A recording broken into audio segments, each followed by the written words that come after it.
Old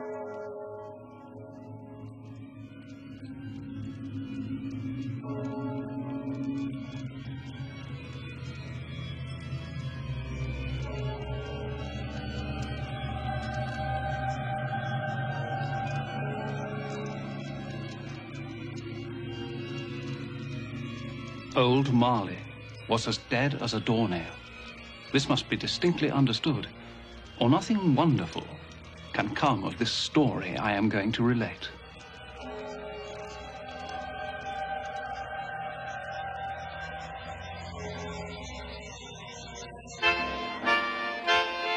On Christmas night all Christians sing to hear the news the angels bring. On Christmas night all Christians sing to hear the news the angels bring.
Years ago today.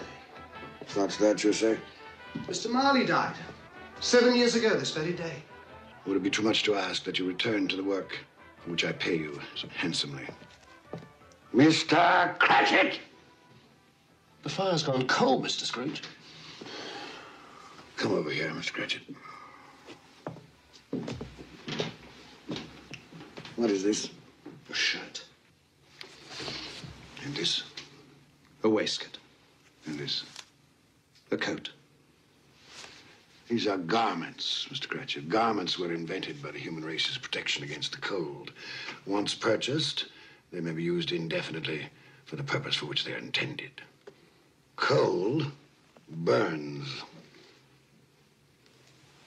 Coal is momentary, and coal is costly. There will be no more coal burnt in this office today. Is that quite clear, Mr. Cratchit? Yes, sir. Now, please get back to work before I am forced to conclude that your services are no longer required. Yes, sir.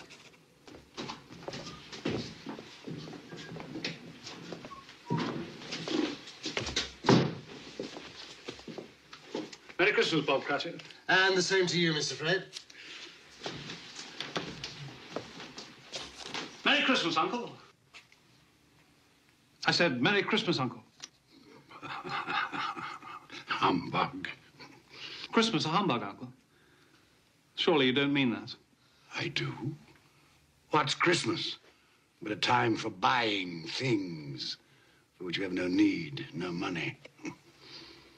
Time for finding yourself a year older, not an hour richer. If I could work my will, every idiot who goes about with Merry Christmas on his lips should be boiled in his own pudding and buried with a stake of holly through his heart. Come now, Uncle. Neville, you keep Christmas in your way and let me keep it in mine. Keep it, but you don't keep it. Let me leave it alone, then. Much good it may do you. Much good it has done you. There are a great many things from which I might have derived good, from which I have not profited, I dare say. Christmas among the rest. But I've always thought of Christmas time when it comes round as a good time, a kindly, forgiving, charitable time. A time when men and women seem by one consent to open their shut-up hearts freely to their fellow creatures. And so Uncle Otis never put a scrap of gold or silver into my pocket. I do believe that it has done me good. And I say, God bless it.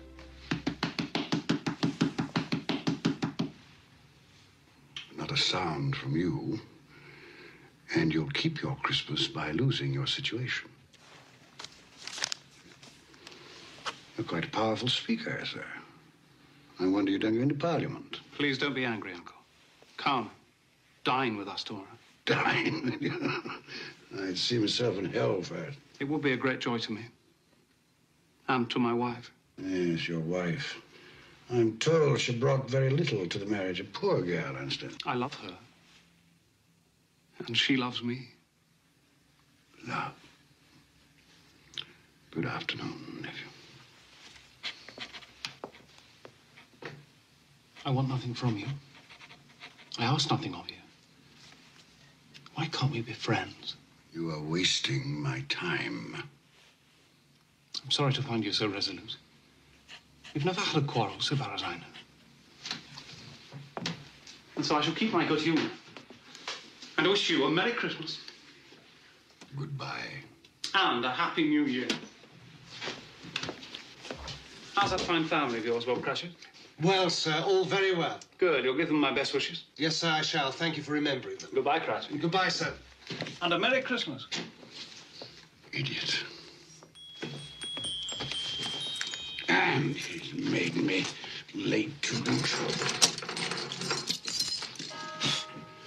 I'm off to the exchange. Don't lock up a moment early. No, sir.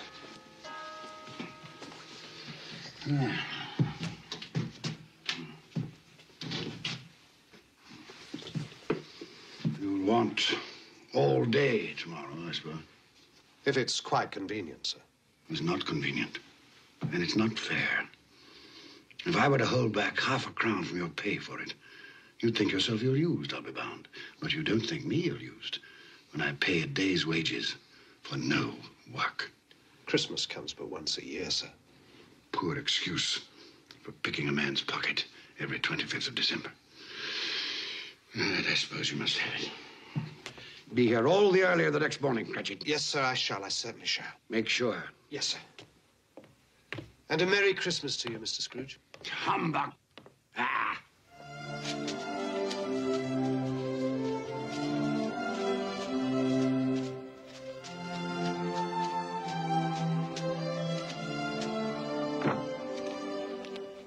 Merry Christmas, Mr. Scrooge. Don't beg on this corner, boy. I'm not begging, sir. I'm Tim Cratchit. I'm waiting for my father. Tim Cratchit, huh? Well, then you'll have a long wait, won't you? Thank you, sir. Humbug.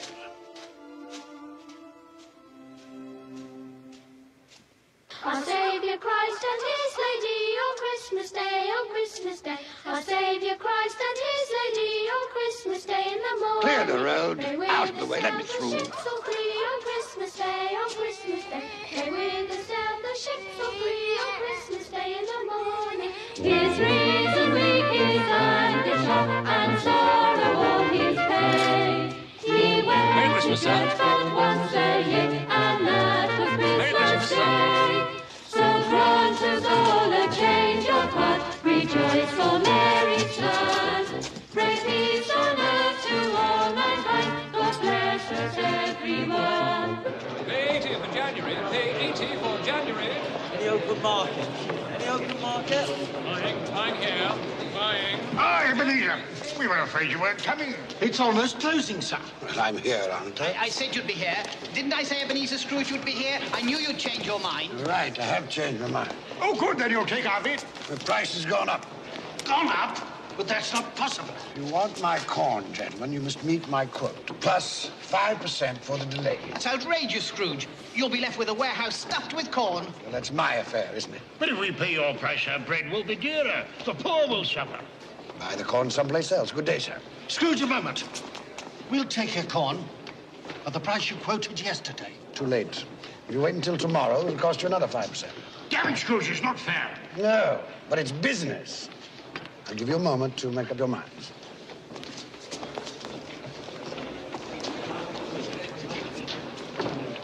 All right, Scrooge. Done and done. Very good, gentlemen.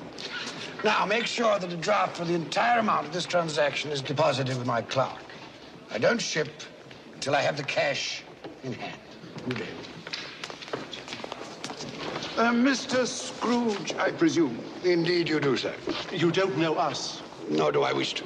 My name is Poole, and this is Mr. Hackett. Excellent. Now, if you'll allow me to pass. Let me explain, sir.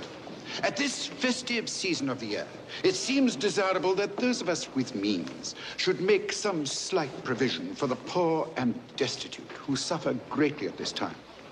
Provision? Are you seeking money from me, then? Many thousands are in want of common necessaries. Hundreds of thousands are in want of common comforts. Are there no prisons? Plenty of prisons. The workhouses, they still in operation? They are. I wish I could say they were not. The treadmill, the poorhouses, still in full vigor? All very busy, sir. I was afraid from what you said that something had stopped them in full force. A few of us are endeavoring to raise a fund to buy the poor some meat and drink and food and warmth. What can we put you down for, sir? Nothing. You wish to be anonymous? I wish to be left alone. Since you asked me what I wish, gentlemen, that is my answer. I don't make merry myself at Christmas, and I can't afford to make idle people merry. My taxes help to support the public institutions which I have mentioned, and they cost enough. Those who are badly off must go there. Many can't go there, and many would rather die. If they would rather die, perhaps they had better do so, and decrease the surplus population. Surely you don't mean that, sir. With all my heart. Now, if you will go about your business, gentlemen, and allow me to go about mine. Good day.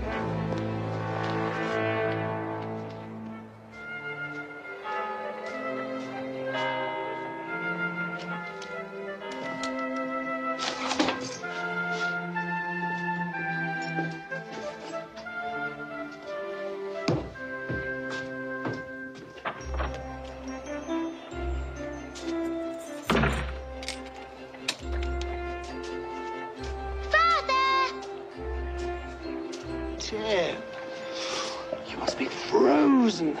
I'm all right now. Could we go home by Cornhill and watch the boys and girls play in the snow? Of course we can. Tim, I'm to have the whole day off tomorrow. We'll be together, the whole family, for the entire day. Hurrah for Christmas, the best day of the year. He struggles ever in his hot and cold in all his days.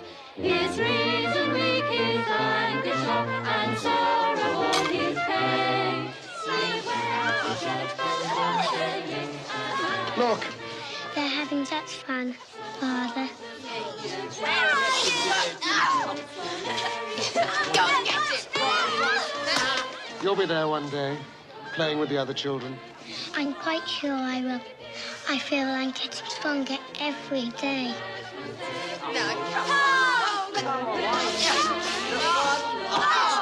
We must go home now. Your mother will be waiting for us. Yes, it's time to go home.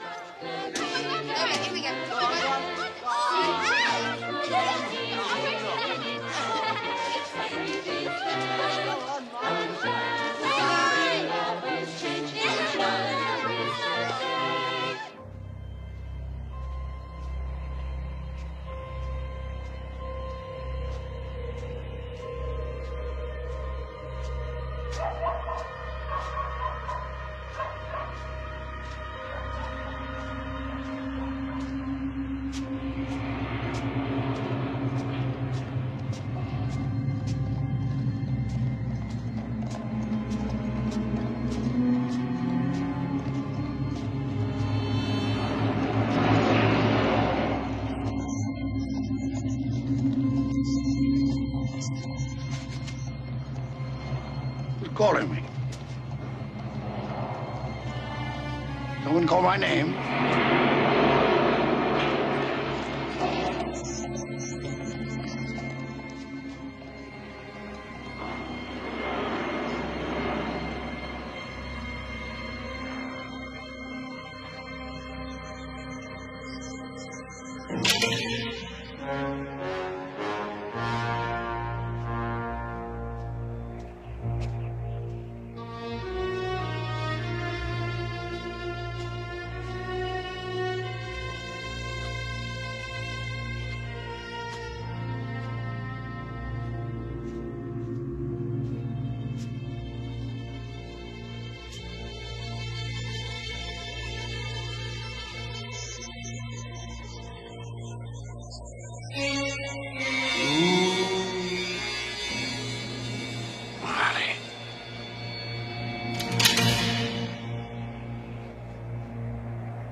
Siamo belli.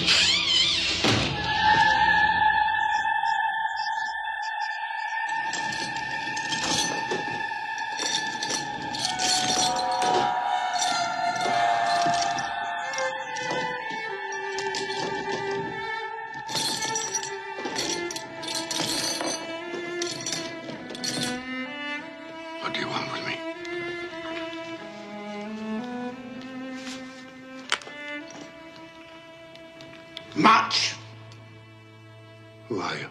Ask me who I was. You're particular for a ghost. Who are you then? In life, I was your partner, Jacob Marley. Can you sit down? I can. Well, do it then.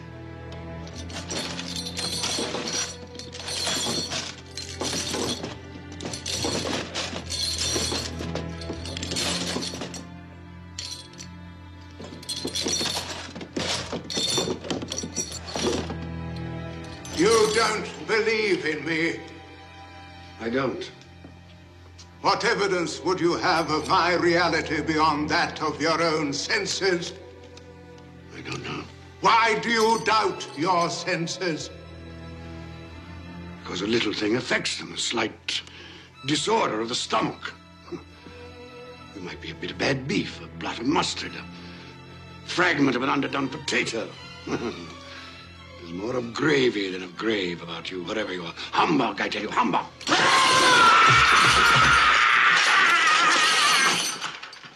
Mercy. Dreadful apparition. Why do you trouble me? Man of the worldly mind, do you believe in me or not? I do, I must.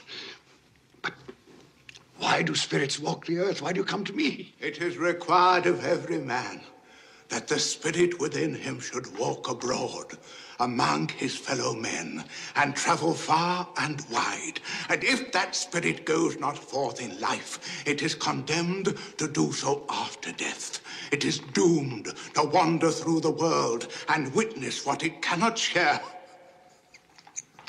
but might have shared, and turn to happiness.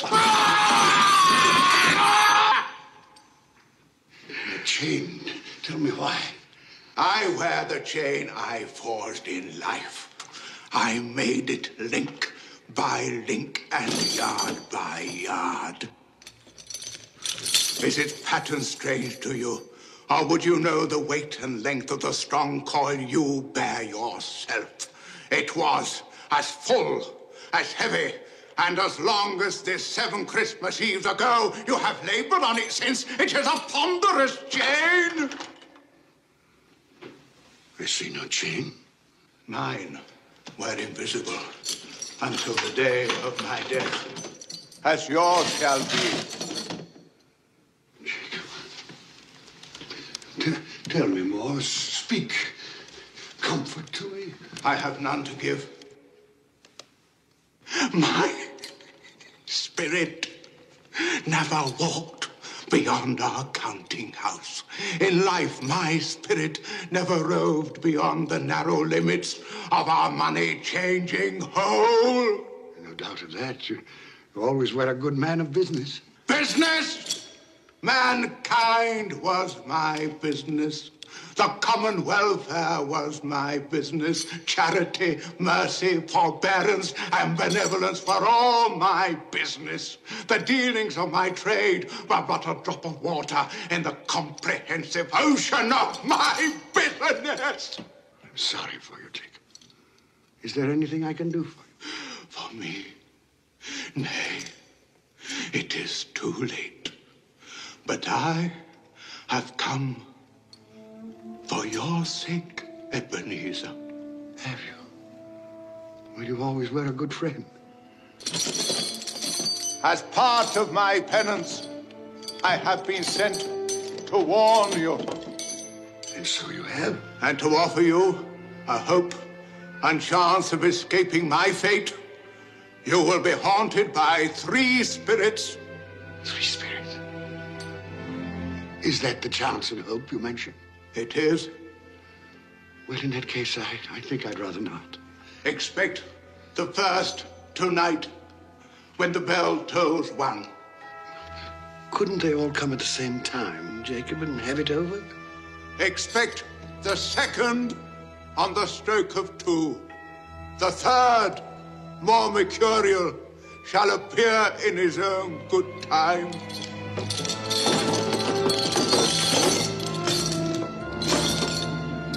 Look to me no more. Look, that you may remember what has passed between us.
Something I ate.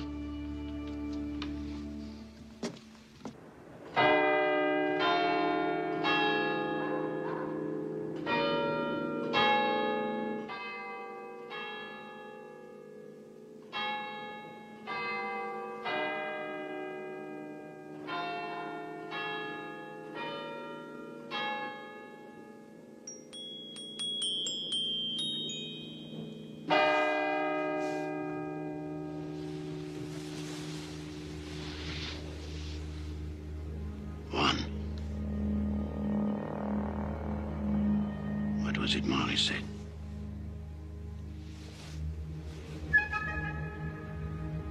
Nothing.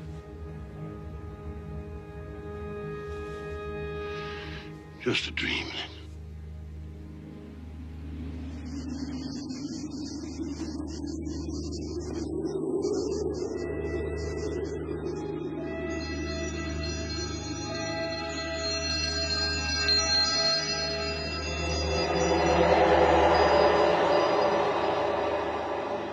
The spirit whose coming was foretold to me?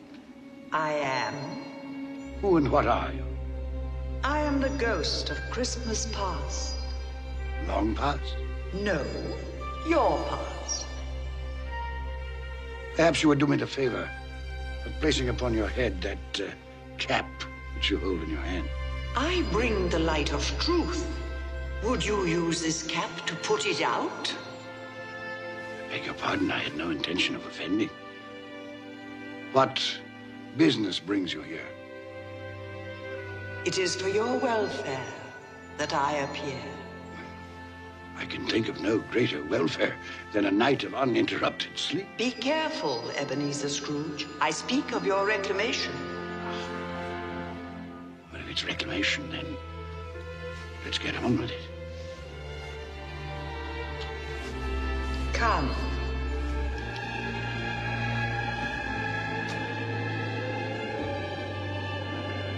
We shall be invisible and silent as the grave.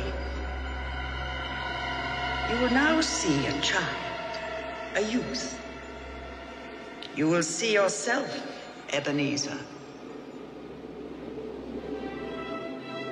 The air is so clean.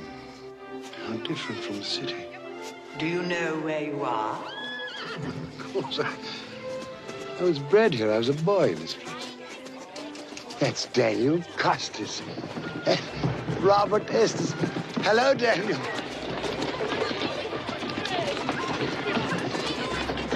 The big one there, that's David Tyler. David, look here, it's Ebenezer. I told you, Ebenezer. They can't hear you. How happy they all seem. That's right, they do. Yes, well, it's time to move on. Come along, Ebenezer. You know the way. I could walk it blindfolded. Your school. I remember. And it's Christmas Day. There's a boy in there, neglected. The boy is deserted by his friends and his family. His mother is dead. His father holds him a grudge. Why does his father hold him a grudge? She died in childbirth. his birth. Weep for the boy, if the tears will come. He has his friends, even on this day. From his beloved books. There's Ali Baba, dear old honest Ali Baba. And the Sultan's groom, turned upside down with the genie. But not a real child to talk to. Not a living person. Robinson Crusoe, not real. And Friday, and the parrot, with green body and yellow tail, not real. He made do, this boy. Let us see another Christmas Day. When you were a youth. Fan. Fan! Dear, dear brother! I've come to bring you home, dear brother. To bring you home. Home.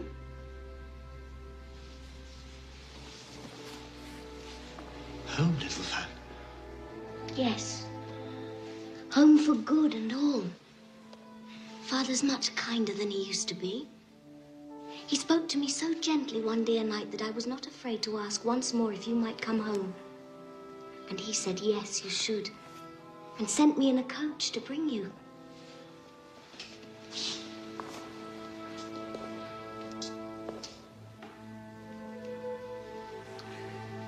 You're quite a woman, little Fan. And you. You are to be a man now. And never come back here. Come along, we mustn't keep Father waiting.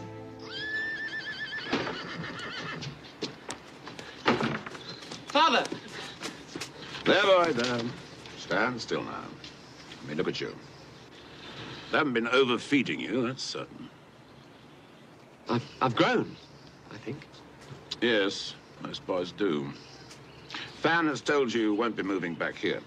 Yes, sir. It's time you made your way in the world. I've arranged an apprenticeship for you. You'll move into Mr. Fezziwig's establishment in 3 days' time. 3 days, Father. I'd hoped we'd have my brother home for longer. Longer? 3 days is quite long enough for both of us. Don't you think, Ebenezer? Yes, sir. Quite long enough. You finished back there? All safe and secure, sir. The carriage, Fan. We're on our way. Into the carriage, boy.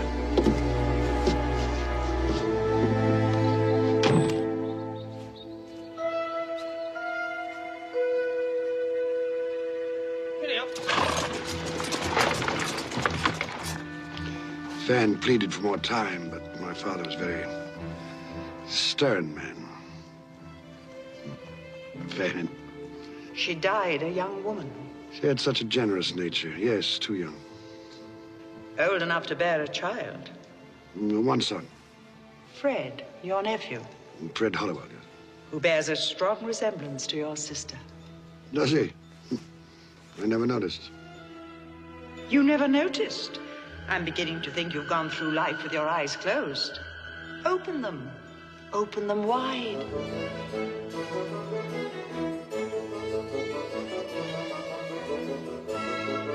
You know this man? It's old Fezziwig. Hmm? Oh, yes, my dear. Would you ask Mr. Pulling to refer that matter to Mr. Scrooge? Eh? Thank you, my dear. And you know this place? No, was I not apprenticed here? Pay attention, everybody. Dick, Ebenezer, pens down. No more work tonight, boys. It is Christmas Eve. So, close those ledgers down, Ebenezer and Dick. Clear away in here, everybody. We need the room. Here we go, lad. You'll enjoy yourself tonight, Master Ebenezer. That is an order. Yes, sir, I'll try. Well, put your heart in it. You put enough of yourself into your work, and I've nothing but praise for the way you've discharged your duties. But you're young, eh? There's more to life than bolts of cloth and musty old ledgers, eh? It's Mrs. Fezziwig and the 3 daughters and their suitors. Happy Christmas to you all. Merry Christmas. Bill. had forgotten how beautiful she was.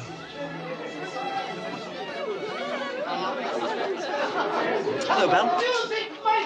Hello. Would you like to dance? Yes.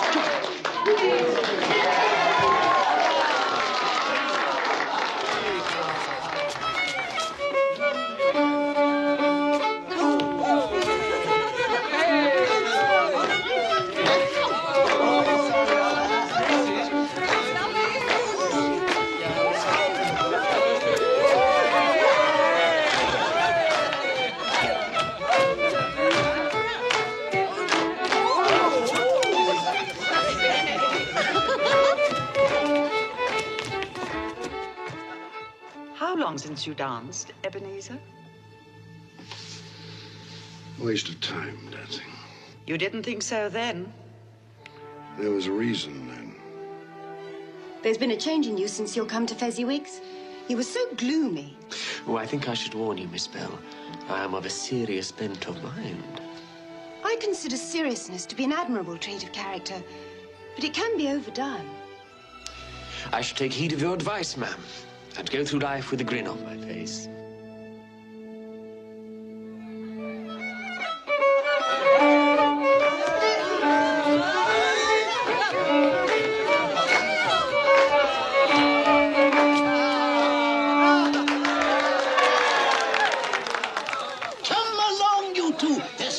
Sir Roger de Coverley. Time enough to sample the punch when you're old and fat like me, eh? Oh, I'd best partner my wife before that young scamp goes dancing off with her. Oh, what a difference it makes, Ebenezer, to travel the rough road of life with the right female to help bear the burden, eh? What a lucky man I am! Shall we join the others, Ebenezer?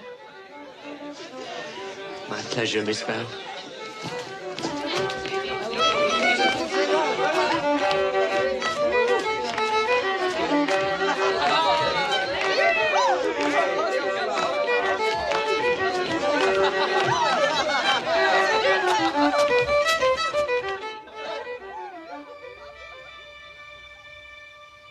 Old Fezziwig.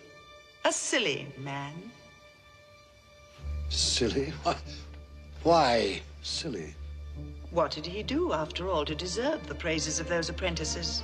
Spent a few pounds, danced like a monkey, beamed a great smile.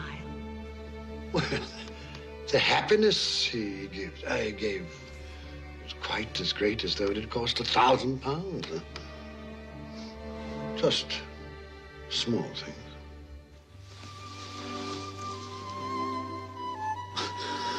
Bell, are you in love, Ebenezer? The thought had occurred to me. She's too good for you. One day, when I've made my fortune, then I'll deserve her. It was a night never to be forgotten. Never. But you did forget, often. No? Look, another Christmas Eve, delayed by the pressure of business. Do you remember? No.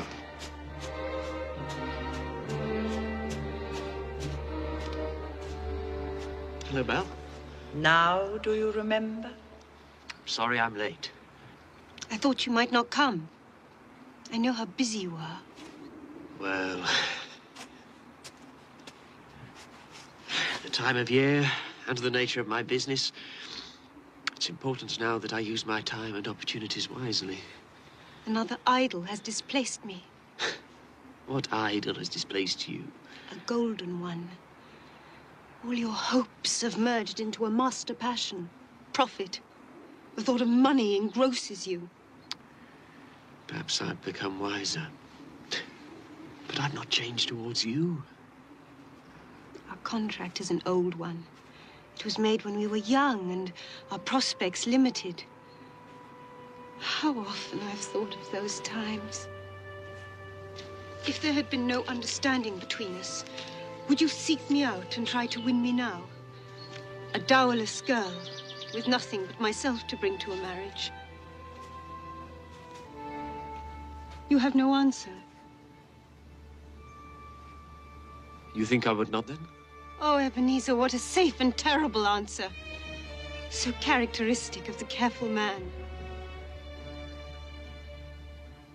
Ebenezer, I release you. You are a free man. I let you go with a full heart. May you be happy in the life you have chosen.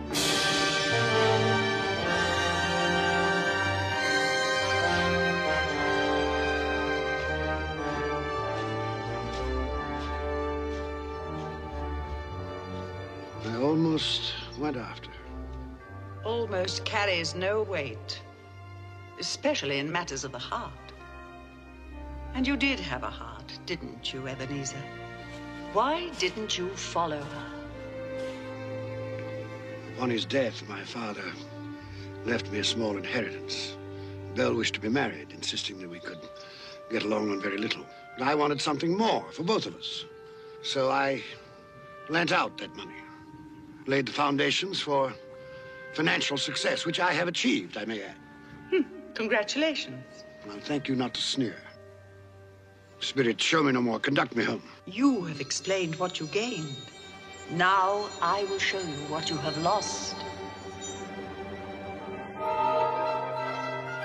Belle. Yes, Belle.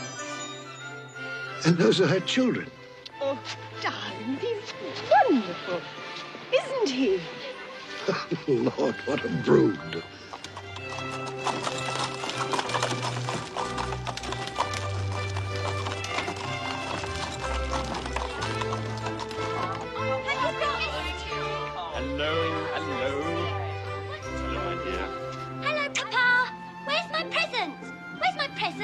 You will have to wait until tonight.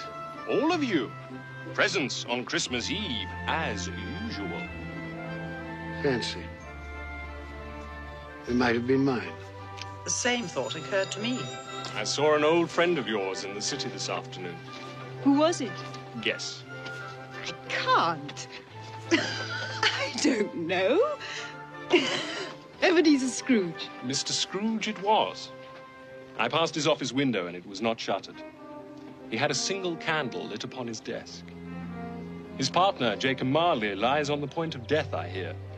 And there he sat, Ebenezer Scrooge, alone. Quite alone in the world, I do believe. Poor Ebenezer. Poor wretched man. Spare me your pity. I have no need of it. They can't hear you. And as for you, I've had enough of your pictures from the past. Leave me! Haunt me no longer! Truth lives. Truth lives. Truth lives. Truth.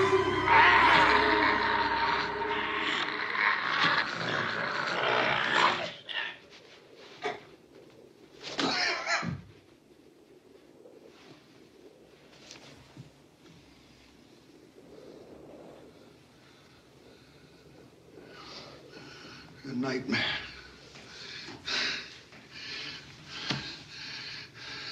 Horrible nightmare. Oh. God. Let me sleep. Let me sleep in peace.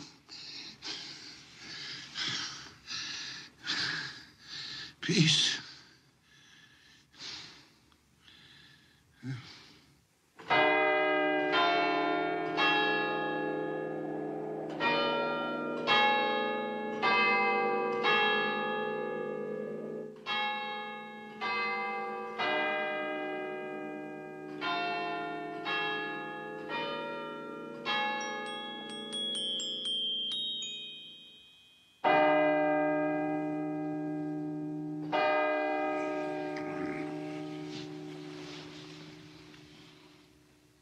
Two. Well, Jacob Marley, where is this spirit of which you spoke so glibly? You did say at the stroke of two, didn't you, Jacob?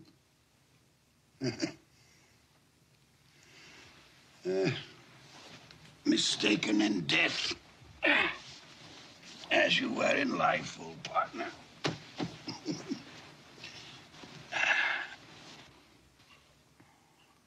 Ebenezer Scrooge! Ebenezer Scrooge!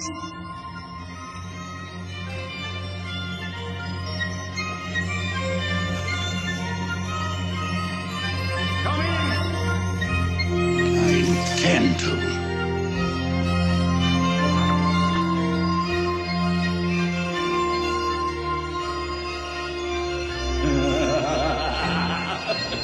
Come in and know me better, man.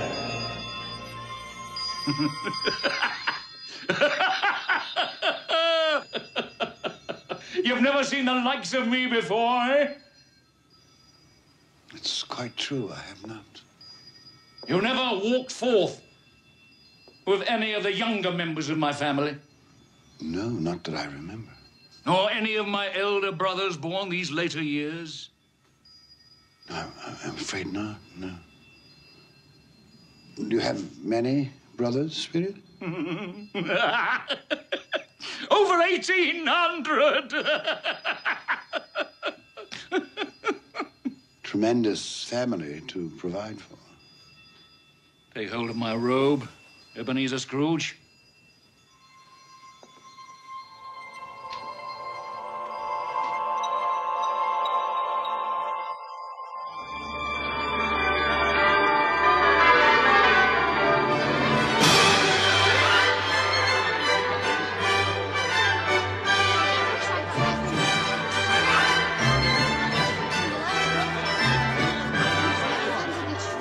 What day is it now? Don't you know? Christmas morning.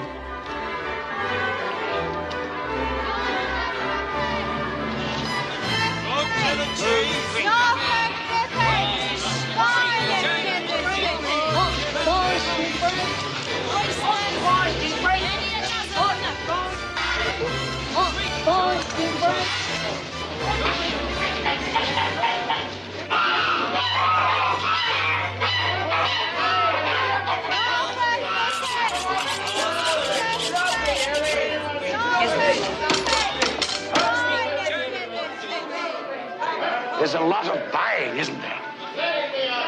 Oh, Ebenezer, is that all you can see? Follow me, and I'll show you to what good use these wares can be put. Is there some peculiar power which emanates from your torch? Oh, yes. There is.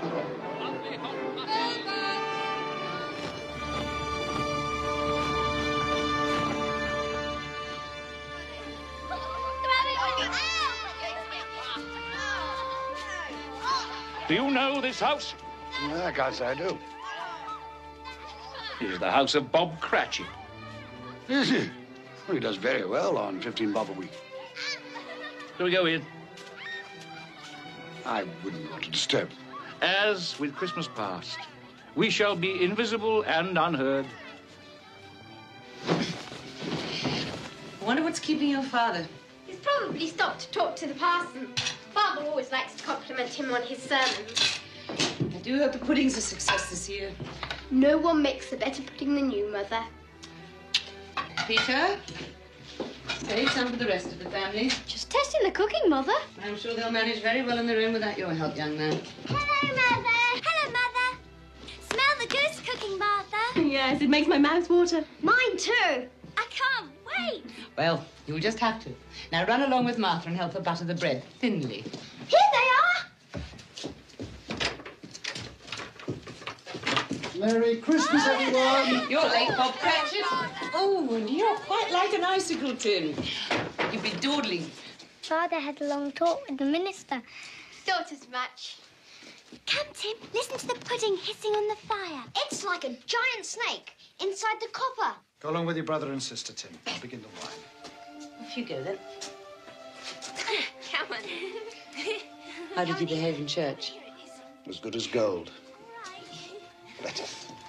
Mother's very worried if it'll turn out all right. Look how they support him. What did you say? Nothing. It's, nothing. Somehow he gets thoughtful sitting by himself so much. He thinks the strangest things. He told me coming home that he hoped that the people in church saw him because he was a cripple, and that it might be pleasant for them to remember on Christmas Day who it was that made lame beggars walk and blind men see. It seems to me that Tim is getting stronger every day, that his limbs are growing, that he's in better spirits, it seems to me. Yes, Bob. I'm sure you're right. He is getting stronger. Well, we're all here. That's the important thing. Belinda, help me with the goose. Yes, Mother.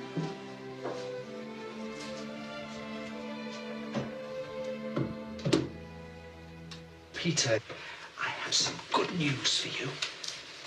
I met by chance this morning at church a fine gentleman, Fred Hollywell by name. He's a nephew of our own Mr. Scrooge, and he remembered that I have a son coming of working age, and he told me that he had a position open starting at 3 shillings and 6pence every week. 3 shillings and 6pence every week?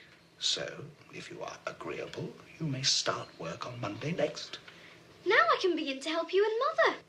More important, you shall be embarking on a fine career. To start a boy at 3 and 6pence a week. Hey, it's typical of my nephew. It's no wonder he's never been able to put by a penny. Perhaps he's put by more than money. Fred? He's doing this to spite me, you know. Employing the son of my employee at an exorbitant wage.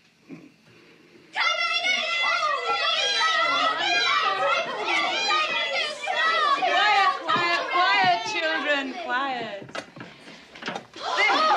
Wonderful goose! Enough for an army! So Brown and Chris, Mother, you've outdone yourself. Is it all right, then? Hurry, Father, cut the goose. I can't wait. Haven't we forgotten something? Lord, we thank you for the bounty you have placed before us. We thank you for this day of love and joy. We thank you for allowing us to be together, to share with each other and with you the fullness of our hearts on this special day. Amen. Amen. Amen. Amen. What? You say something? No. No. Well, I thought I heard you. No, I said nothing.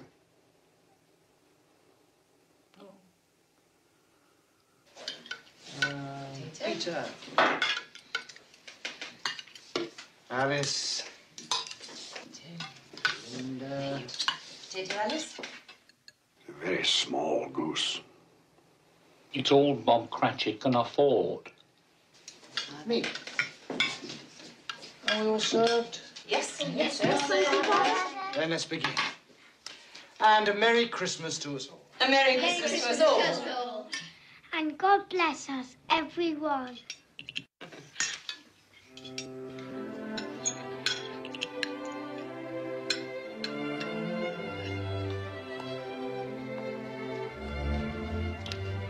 Tell me, Spirit, will he live? I see a vacant place at this table. I see a crutch without an owner, carefully preserved. If these shadows remain unaltered by the future, the child will die. No, say he will be spared. If these shadows remain unaltered by the future, none other of my species will find him here. But if he is to die, then let him die, and decrease the surplus population. You use my own words against me. So perhaps in the future you will hold your tongue until you have discovered what the surplus population is and where it is. It may well be that in the sight of heaven you are more worthless and less fit to live than millions like this poor man's child.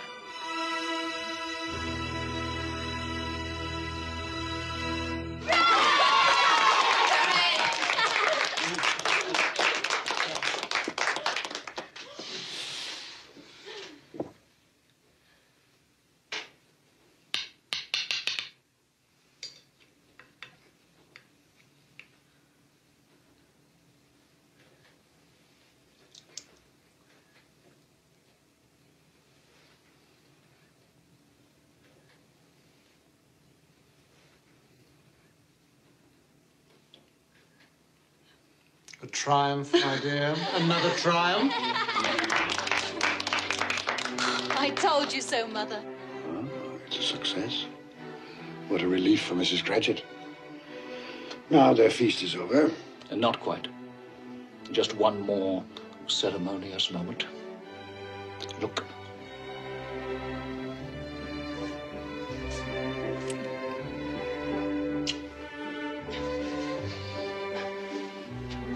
Now, I would like to propose a toast to Mr. Ebenezer Scrooge, the founder of our feast. Mr. Scrooge.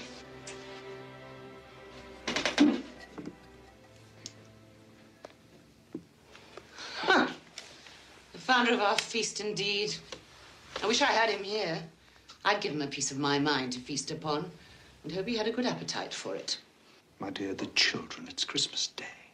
It should be Christmas Day, when one would drink the health of such a stingy, odious, mean, hard, unfeeling man as Mr. Ebenezer Scrooge. My dear, have some charity.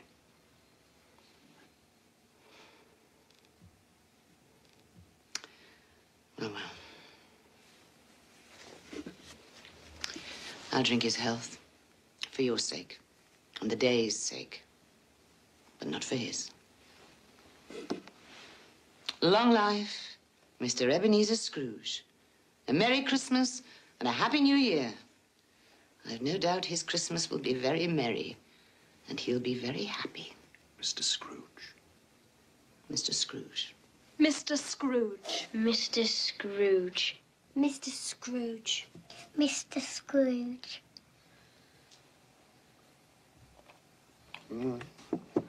He's made a point, Bob Cratchit has. Without me, there would be no feast, no goose at all. My head for business has furnished him employment. Is that all you've learned by observing this family on Christmas Day? Well, no, not all, but one must speak up for oneself, for one's life. Oh, here it is. Here we come, a-wassailing among the leaves so green. Here we come, a-wandering so fair to be seen. Love and joy come to you, and a Merry Christmas too. And God bless you and send you a Happy New Year. We have some time left. Take my robe. Love and joy come to you, and a Merry Christmas too. And God bless you and send you a Happy New Year.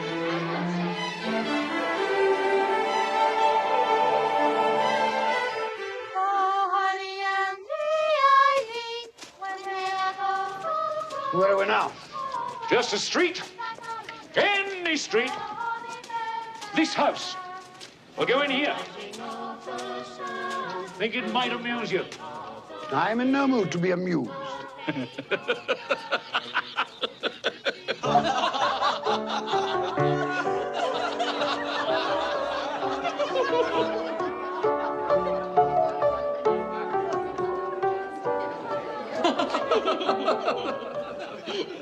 Dear husband, do you find my playing so amusing? Oh, I'm sorry, my love. I was thinking of his face yesterday. Humbug, he said. Humbug. He said that Christmas was a humbug. He believed it, too. I'd very much like to meet your uncle, sir. The droll way in which you portray him tickles my heart. He's a comical fellow. But not so pleasant as he might be. His offences carry their own punishment. Dear brother-in-law, it's said he's very rich. Yes, well, that is very true. But his wealth is of no use to him. He doesn't do any good with it.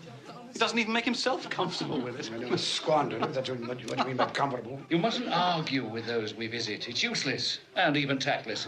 Tact is a quality I despise. That I can see. I have no patience with him. Well, I have, and I feel sorry for him. Sorry for me. Who suffers from his ill whims? Himself, always. Here, he takes it in his heart to dislike us and not come and dine with us. And he loses a very good dinner indeed. The reason that I talk about my uncle so is that my mother, God rest her saintly soul, was very fond of him. She loved him. It's true. Fan loved me, and I her. Dear Fan. I wish she were alive today. Fred looks very like her. Yes, I've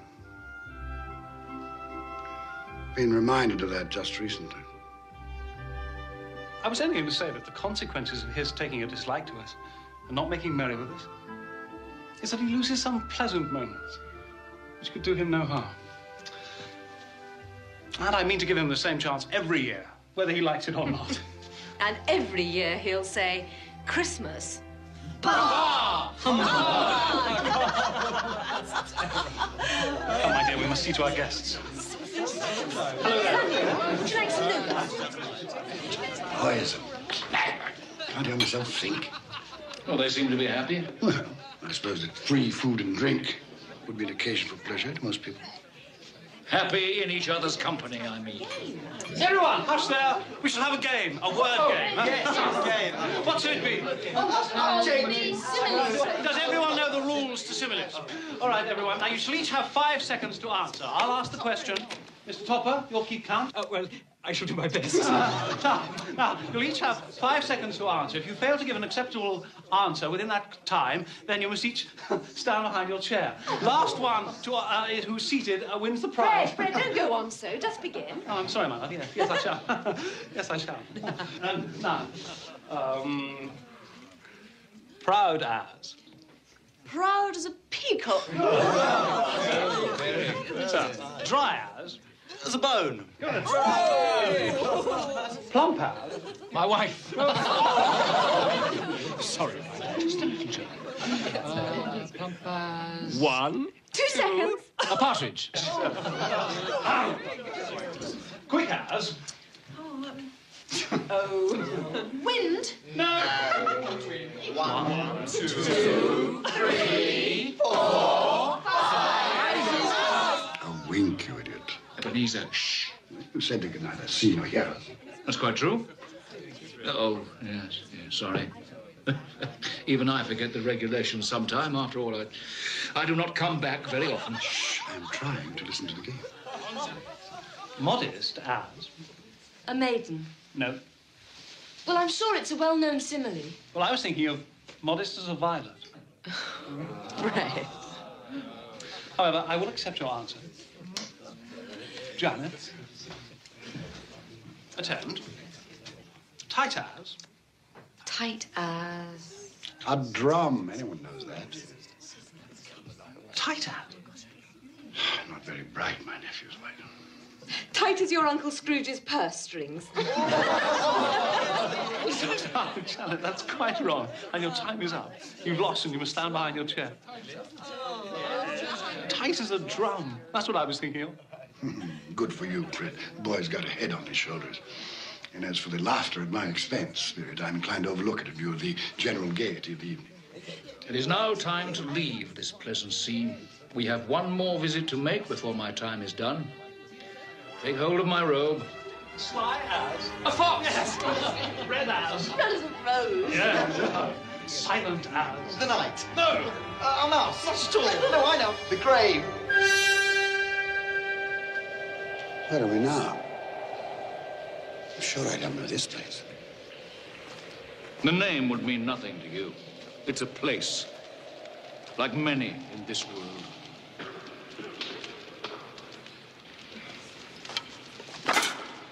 Do we have enough wood for the night? Ah, it'll last through. At least there's one thing still free in this country. Mary, Peter, they're cooked. They're too hot. It'll be cold soon enough. Where did you get these, Father? I didn't steal them, if that's what you're saying. She didn't say you stole them, Ben. She should have some respect. Don't berate the girl. They fell from a cart into the road. Your father's not a thief, girl. Not yet.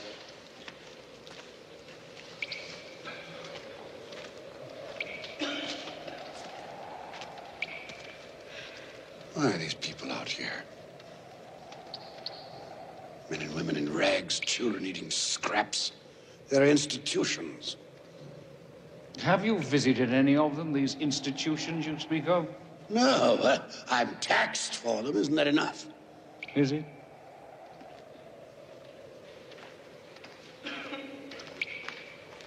Ben, come back to the fire. Look at these hands, Meg. They're hard hands. They've done hard work. I want to work. I want to have bread for my children. It's not right that there's no work. We're together, Ben. That's the important thing. I love you, Meg. I love the children. Tomorrow, take the children and go to the parish poorhouse. No. No.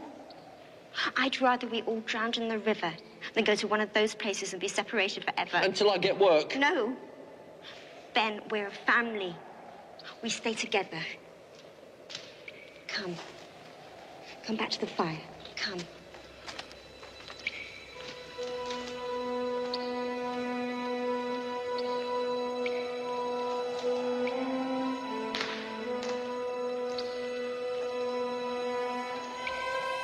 Will you show me this?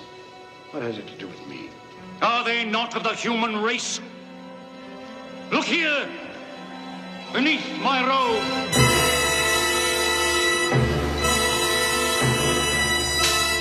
Look upon these.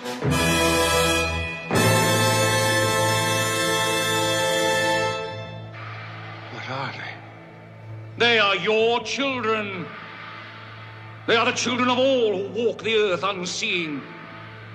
Their names are ignorance and want. Beware of them. For upon their brow is written the word doom. They spell the downfall of you and all who deny their existence. Have we no refuge, no resource? Are there no workhouses? Are there no prisons?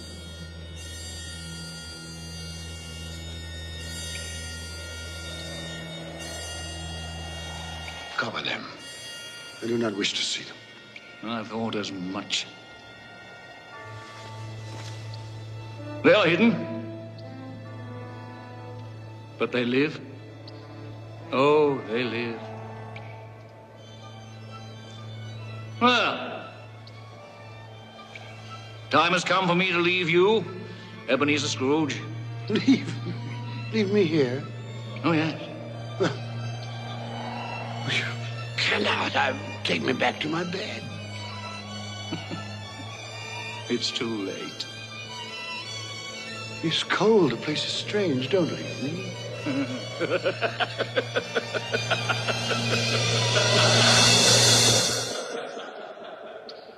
Spirit, come back. I wish to talk.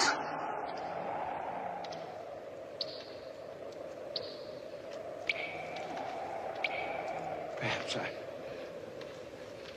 I have made a mistake here and there. Talked too quickly about matters to which I gave no great thought. Very well, we'll have a give and take. Come to some meeting of the minds. I'm a reasonable man. Spirit! Have pity on me. Don't leave me.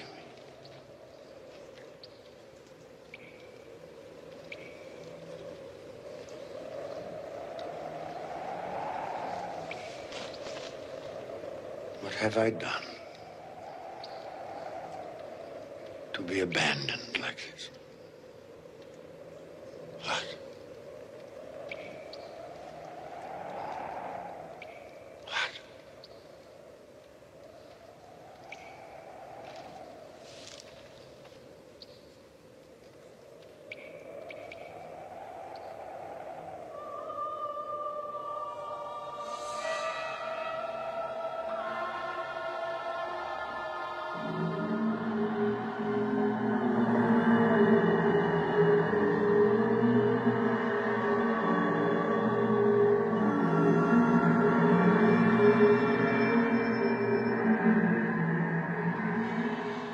Are you the spirit which Jacob Marley foretold would visit me?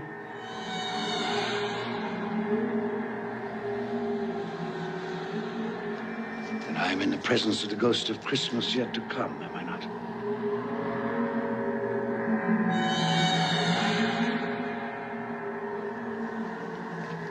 You're about to show me the shadows of the things that have not happened, but will happen in the time before us. Is that so? I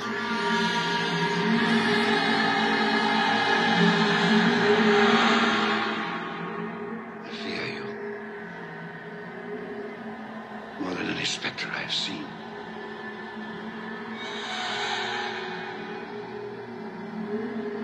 prepared to bear your company. Will you not speak to me? Very well. Lead on. Night is waning fast.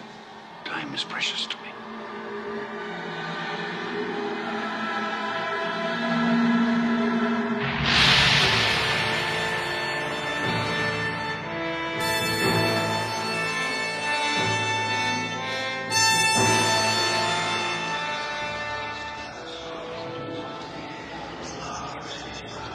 This place, I know it very well. The exchange, it's like a second home to me.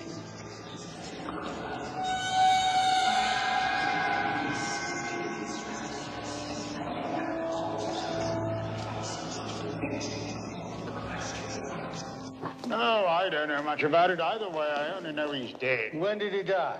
Last night, I believe. What happened to his money? Left it to his company, perhaps? Who else did he have? It'll likely be a very small funeral, supposing we volunteered and form a party. I'll go if lunch is provided, but I insist on being fed for the time I'll waste. Have these men no respect for the dead? I should go, I suppose.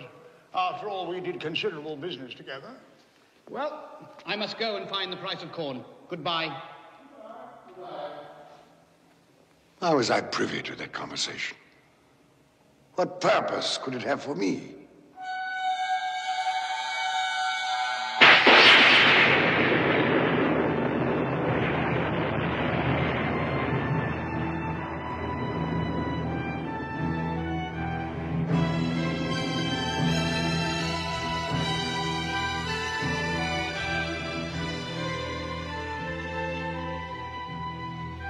Merciful heavens, what is this?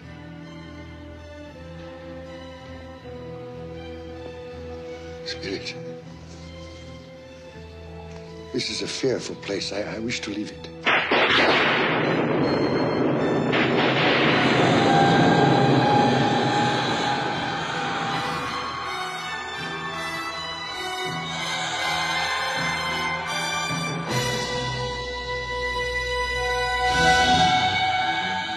No, I will not. This you cannot make me do. I say I understand you. That is sufficient to the moment. Furthermore, there must be someone in this city who feels some emotion because of this man's death. I demand to see that person.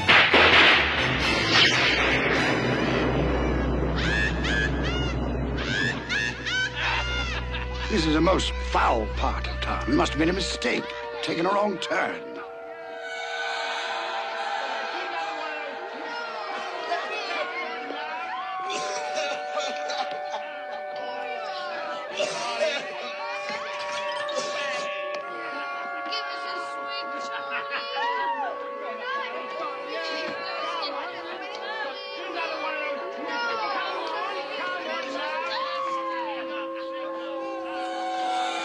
In there?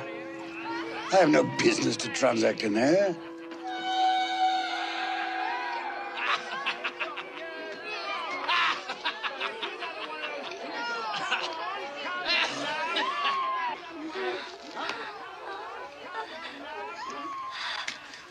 Well, open it up, Mrs. Dilber. Am I to pay you for goods I haven't seen? You'll not ask me how I came by these. Every person has a right to take care of himself.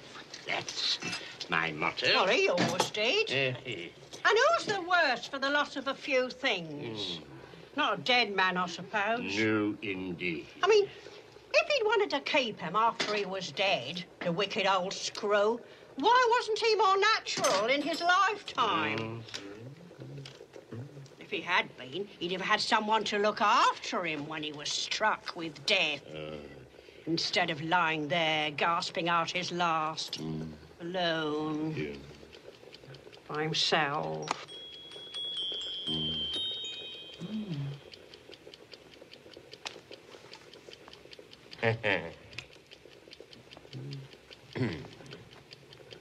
Those are my things. She's stolen my things. I'll have her before a magistrate. What do you call these? Bed curtains. You don't mean to say you took them down, rings and all, with him lying there. Why not?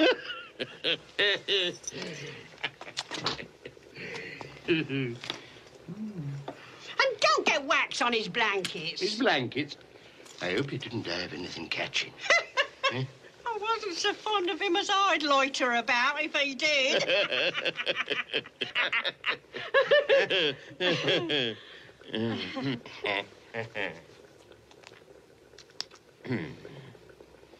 Well, what's your offer then?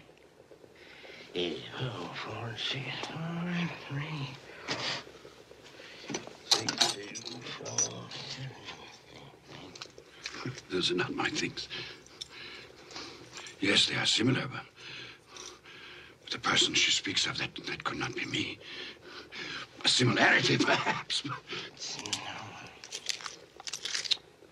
£1.5 3. Not a penny more if I was to be boiled for it.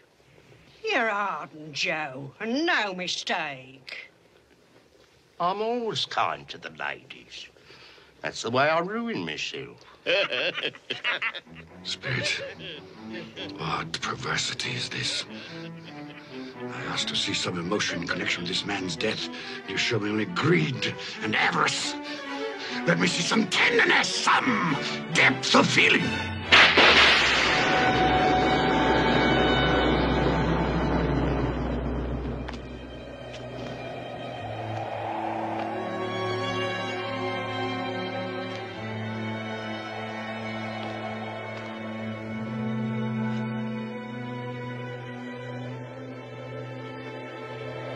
Must be some confusion.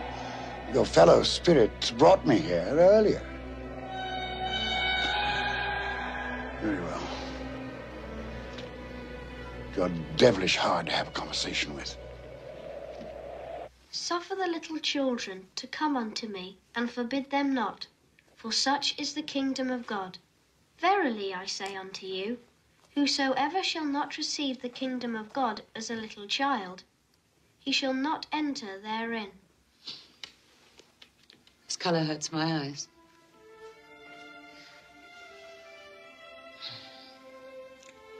It's better now. This work makes my eyes red. And I wouldn't show red eyes to your father when he comes home.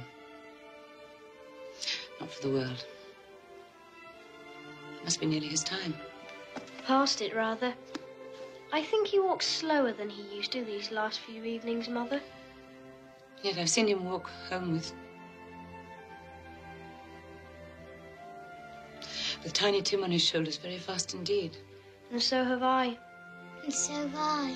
And so have I. But he was very light to carry. And your father loved him so that there was no trouble. No trouble. There is your father now. Hello, Father.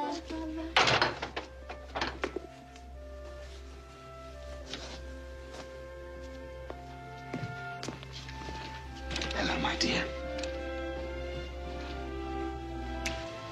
Hello, my dear ones. Hello, Father. You're late. We were worried about you. I'm glad you're home, Father. I am too.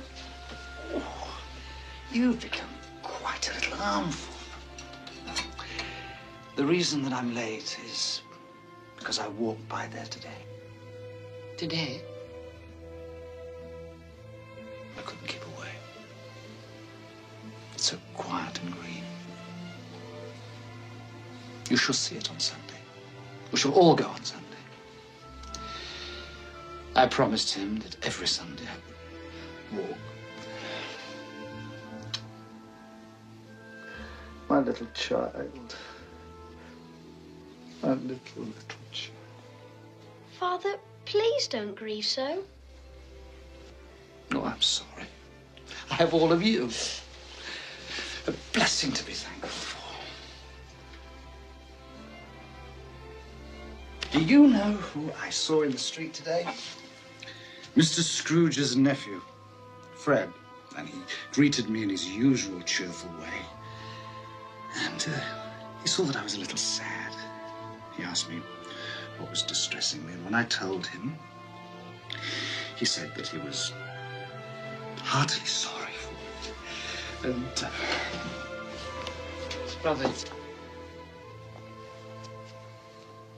Tim is part of all of us. For his sake, we must go on living. So long as we love one another, he will always be alive. Yes, of course, Mattie. But however and whenever we are parted from one another, I'm sure that none of us will ever forget poor Tiny Tim. No, never, never, never. And when we recollect how patient he was and how mild, although he was but a little child, I'm sure that we will not easily quarrel among ourselves. I am a happy man. I am a truly happy man. I asked for tenderness and depth of feeling, and you've shown me that. Nothing more I need see. Take me home.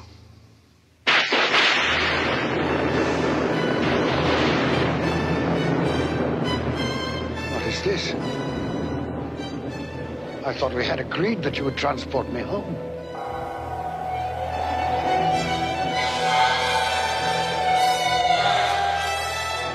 Inspector, something informs me that the moment of our parting is at hand. I know it, but I know not how. Tell me, what man was that whom we saw lying dead?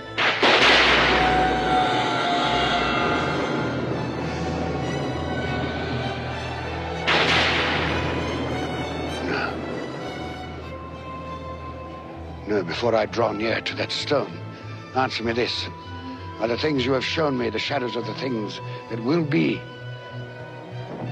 Are they the shadows of the things that may be only?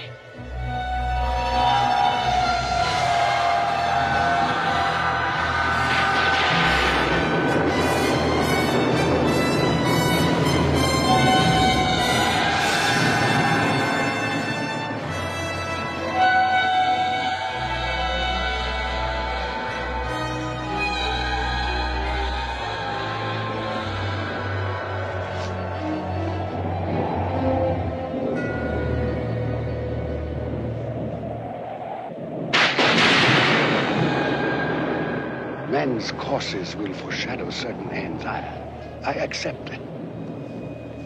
But if those courses be departed from, the ends must change. Tell me that is so by what you show me.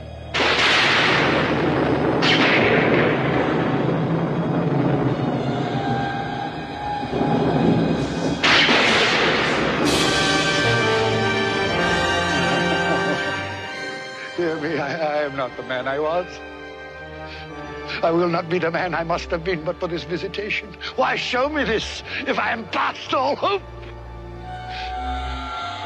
Good Spirit, your nature intercedes for me and pities me. Say that I may change these things by an altered life. I will honor Christmas in my heart and try to keep it all the year. I will live in the past, present, and the future. The spirits of all three shall strive within me. I will not shut out the lessons that they teach. Tell me. Tell me that I may sponge away the writing on this stone. Spare me. Spare me.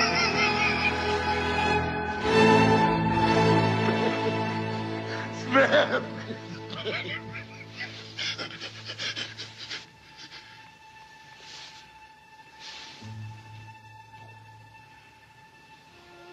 My own room.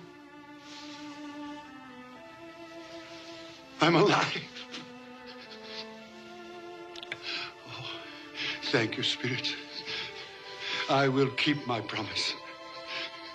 I will live in the past, present, and the future. The spirits of all three will strive within me. Oh, heaven and Christmas time be praised for this. I say this on my knees, Jacob Marley. On my knees.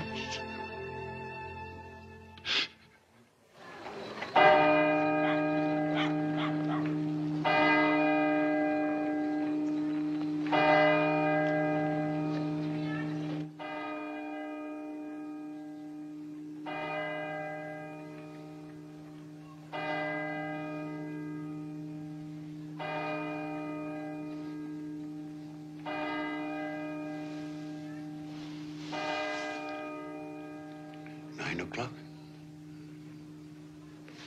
And daylight. But what day? Hello, you there, boy. Me, sir? Yes, you, my good fellow. What day is today? Today? Why, it's Christmas Day, of course. Christmas Day. I haven't missed it. The spirits did it all in one night. Well, they can do anything they like. Of course they can. Hello, my fine fellow. Hello! Do you know the poulterers in the next street but one, on the corner? I should hope I did. Intelligent boy, remarkable boy. Do you know if they've sold the prize turkey that was hanging there? What? The one as big as me? Delightful boy. Pleasure talking to you. Yes, the one as big as you. It's hanging there now. Well, go and buy it. Yes, go and buy it and bring them round so that I may tell them where to deliver it. Come back with the man, I'll give you a shilling. Come back in less than 5 minutes, I'll give you half a crown.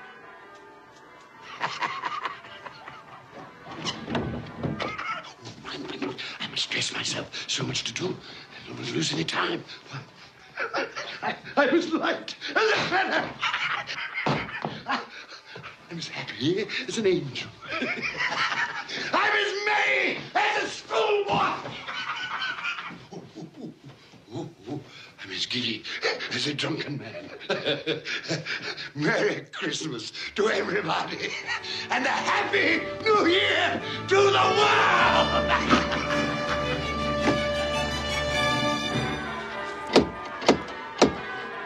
If this be a prank, boy, I'll box your ears. He was in that window. I swear it.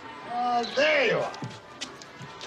This boy here says you wish to purchase this turkey here. Yes, quite right. Here's your half-crown for a service well rendered. Thank you, sir.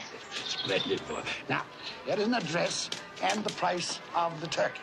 You'll take this fine bird to Bob Cratchit in Camden Town. The directions are all written down. You leave immediately this very moment. Yes, sir. You'll say only that it comes from a friend. And it must be there in time for Christmas dinner. It will be, sir. Good fellow. Here's a little something for your trouble. Oh, thank you, sir. Here. Not at all. Often. Thank you, sir. Merry Christmas. Wonderful day.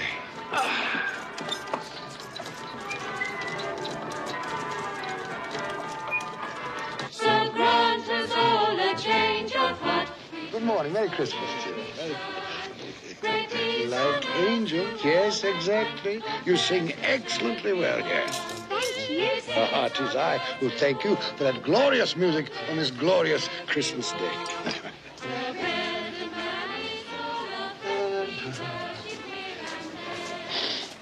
Good morning, gentlemen.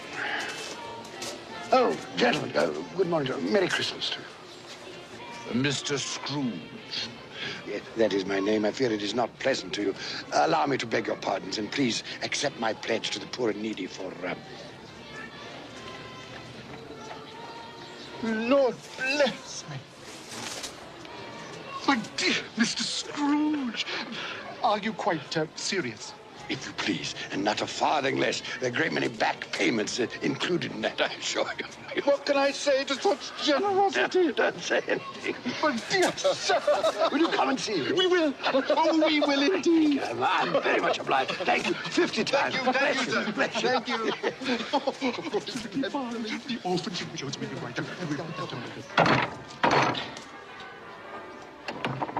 Yes? Bob Cratchit? Yes? This is for you. Well, there must be some mistake. You are Bob Cratchit? Yes. Well, there ain't no mistake. I didn't order this. This here prize turkey was bought and paid for by a gentleman to be delivered to Bob Cratchit and family in time for Christmas dinner. What gentleman? What's his name? Anonymous. He wishes to remain anonymous. Anonymous, you said? That's what he said, an anonymous gentleman. Well, who could have sent it? I have no idea. Perhaps it's a mistake. That's what I thought. It's got our name and address on it, though. What should we do then? I say we cook it and eat it and have the best Christmas feast we've ever had in our lives. And I say, Mrs. Cratchit, what a splendid idea. And God bless us all, everyone. And God bless us all, everyone.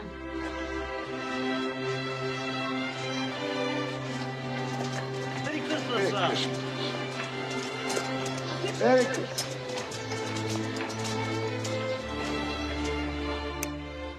Oh, Fred. Oh, it's much too expensive. But do you like it? Oh, I love it. Oh, it's the most beautiful thing I've ever seen. Well, then, it belongs upon your wrist, my darling. Merry Christmas. Oh, Fred, I do love you. Oh, and not just for this. I know. I know. Who can that be? Well, no one's expected this, have they? My God. It's Uncle Ebenezer. Your uncle? What in the world would he want? Open the door, Mary. I'm sure I don't know.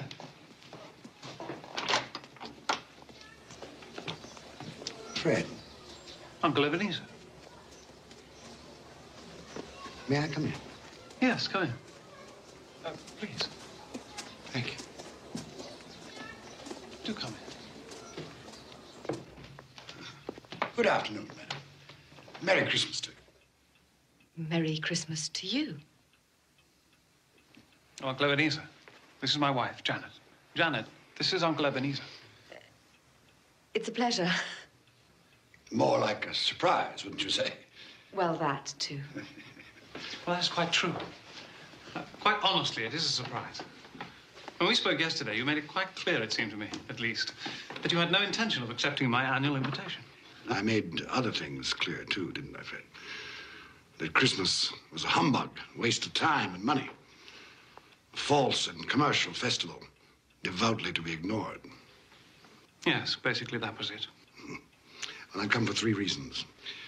First, to beg your pardon for the things I said about Christmas. That was a humbug, Fred. Was it? I didn't know it then, but I know it now. Secondly, I've come to meet your wife. Well, here she is. Yes. And a very beautiful woman she is, too. Thank you.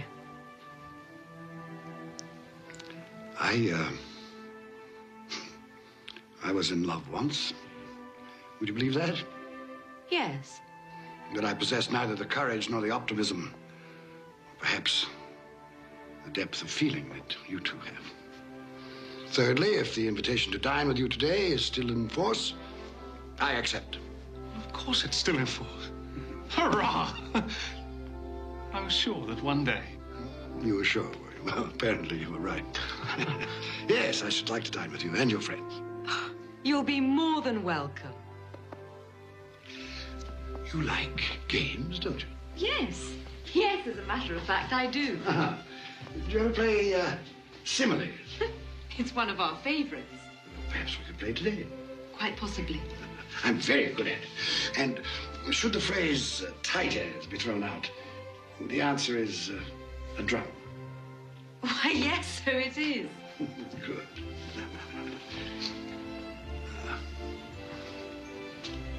You'll forgive me for saying this, but I see the shadow of my sister in your face. I loved your mother, Fred. For a time there, I forgot just how much I loved her. Perhaps I chose to forget. Well, now, if it isn't too much trouble, I should like to sample some of that punch for which you're so famous. Of course. You've made us both very happy, Uncle Ebenezer. Have I? Yes. God forgive me for the time I wasted.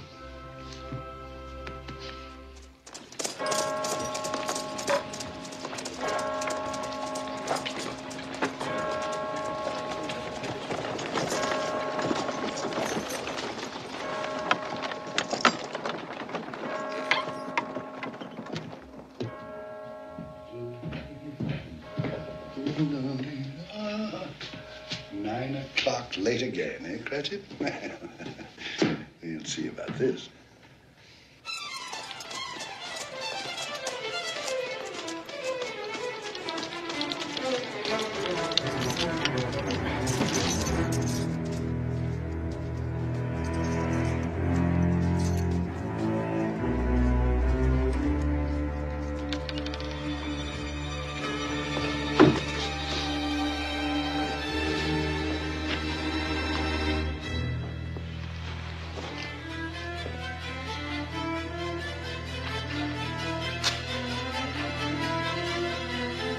Mr. Cratchit! Here, sir.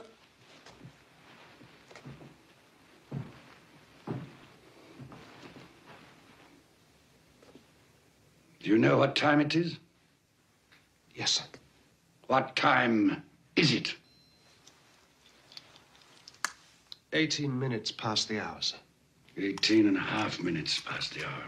What do you mean, coming here this time of day? I'm sorry, sir. I am behind my time. Yes, I think you are.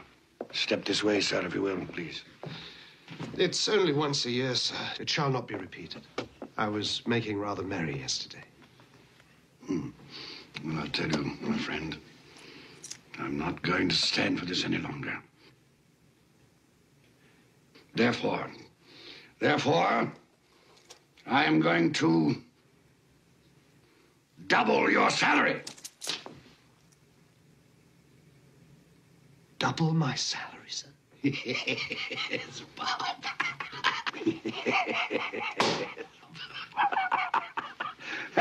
A Merry Christmas to you. I'll double your salary for a start, and I'll endeavor to assist your family in any way I can. And Tim will walk again and grow stronger and stronger upon my life, he will. Well, we'll discuss the particulars this afternoon over a Christmas bowl. Well, what's the matter with you? Nothing, sir. Well, it's just that... Nothing. Thank you, sir. My good fellow, make up the fire before we freeze to death. Buy some more coal before you dot another I, Bob Cratchit. Yes, sir.